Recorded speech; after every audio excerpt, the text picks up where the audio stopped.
Good to see we've all survived the time change. This year I decided I wanted to talk about all of the United States states and inhabited territories. And we have one such inhabited territory to talk about today. I don't always have a song to talk about when I talk about a U.S. state or territory, but the research on this one reminded me of a song that we'll talk about. And I also want to talk to you about a survey I've posted inspired by a viewer reaction to my videos. Alrighty, let's dive in.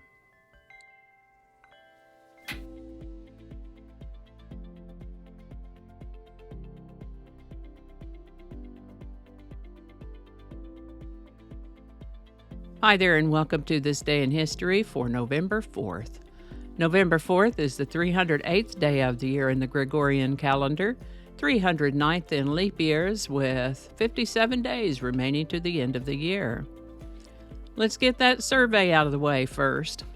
It comes to my attention that some of my viewers don't like to be reminded of how many days there are left at the end of the year every day. They didn't complain to me directly about this, and I don't think they would, but I did learn of it in a rather amusing way. So I'll ask all of you now, love it or hate it, days remaining to the end of the year.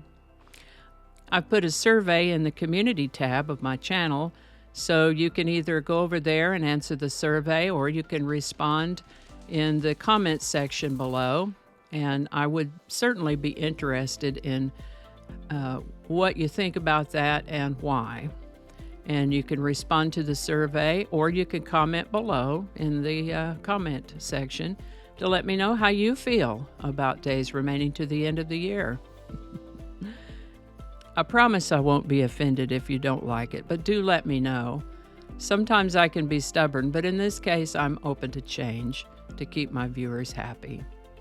Days remaining to the end of the year, love it or hate it? Let me know in the comments or the survey in the community tab. You can also comment there as well.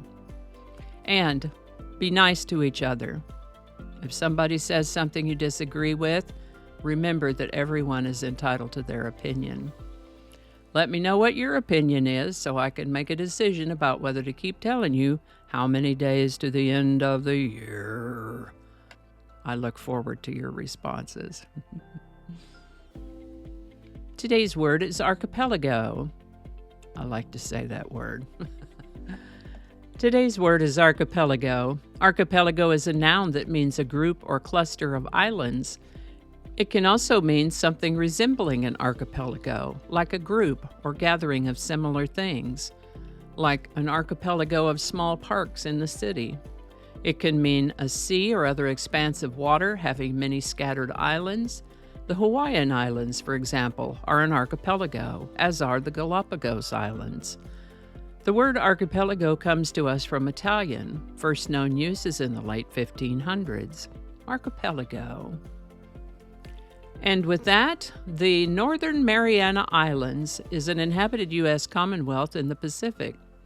Its official name is the Commonwealth of Northern Mariana Islands, abbreviated as CNMI, and it's a territory rich in cultural diversity and historical significance.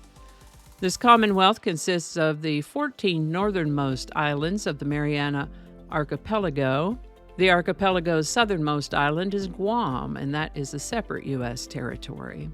This region has been claimed, influenced, and shaped by various powers over centuries, like Spain, Germany, Japan, and the United States. Initially settled around 1500 BC, the islands became part of Spain's empire in 1521. Japan took control after World War I, developing the islands as a hub for sugarcane production until the United States captured the region during World War II. The islands officially became part of the U.S. on November 4, 1986, with the population gaining citizenship at that time. The CNMI elects a non-voting delegate to the U.S. Congress. People who are from or live there might be called Northern Mariana Islanders, Northern Marianan, or simply Marianan.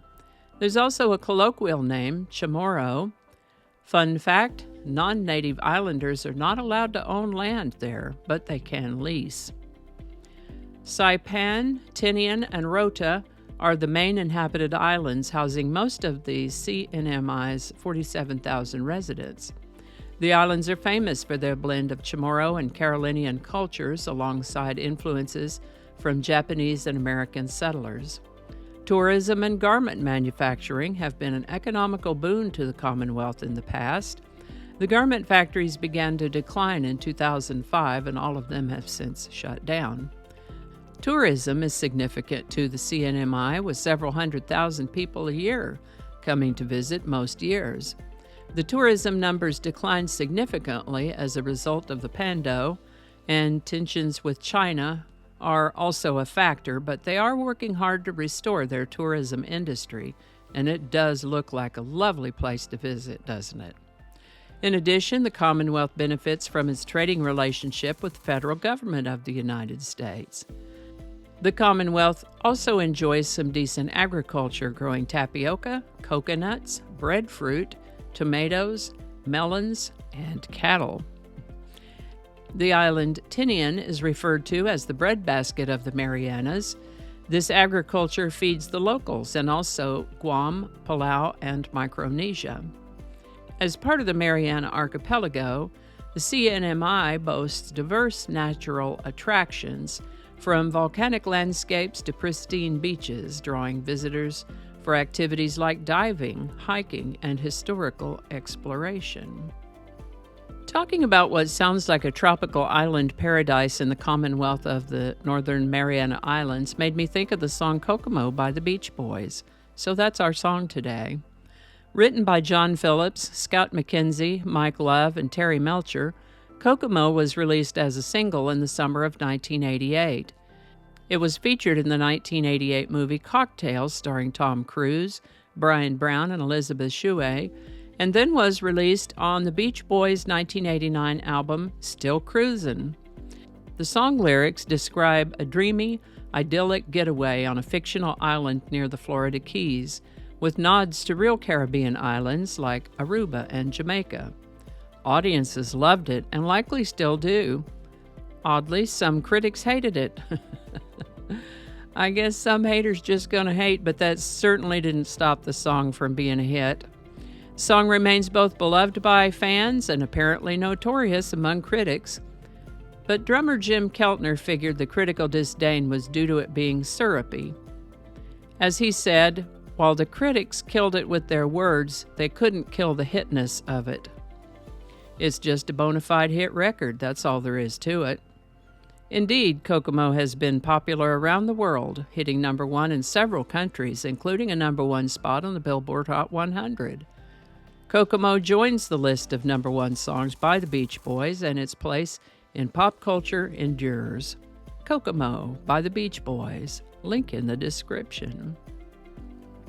How about that? Did you even know about the Commonwealth of Northern Mariana Islands before? I sure didn't. It does look like a beautiful place, though, doesn't it? Alrighty. Have a beautiful day, everybody. We'll see you next time. And I think that's going to do it for us today. Thank you so much for watching. Consider subscribing if you haven't already. Feel free to share this video with the link in your email, messaging, or social media. If you enjoy this series, you can check out the playlist that contains these videos. I'll put a link to that in the description. That description lives on YouTube, so for other platforms, I'll include a link to my blog page called No Really. You can also find me on Rumble, BitChute, and Odyssey. All those links in that description. Alrighty, that's all I can think of right now. Thanks again, and I'll see you next time. Alrighty, back to work. I think we got it this time.